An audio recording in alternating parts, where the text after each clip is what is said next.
आपले आमदार काय करतात? आपले आमदार त्यांचा दंड ठोकतात. आता या दंड ठोकणाऱ्या आमदाराला ठोकून काढण्याची जबाबदारी तुमच्या सर्वांची. एकदा नडून तरी बघा, एकदा नडून तरी बघा. लांब ओरडणारी लोक असतात ती चावत नाहीत, लक्षात ठेवा. नुसतं दहशत निर्माण करणार, भीती निर्माण करणार.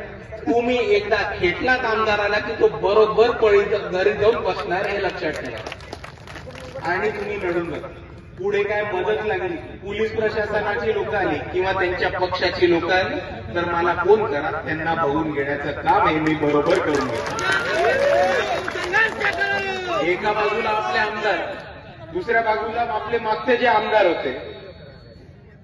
एका हॉस्पिटलमध्ये मृत्यू झाला म्हणून एका आदिवासी समाजाच्या डीनला संडास धुवायला लावणारे आपले हे माजी खासदार होते.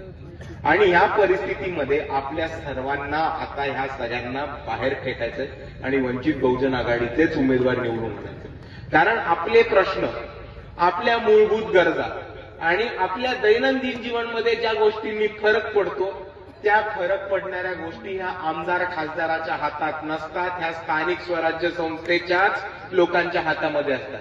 आणि म्हणून मी आपल्याला सर्वांना सांगतो की वंचित बहुजन आघाडीचे कार्यकर्ते उभे राहणार आहेत आणि आपल्या सर्वांची जबाबदारी आहे की जास्तीत जास्त मतांनी वंचित बहुजन आघाडीच्या उमेदवारांना झेडपी असेल, नगर परिषद असेल,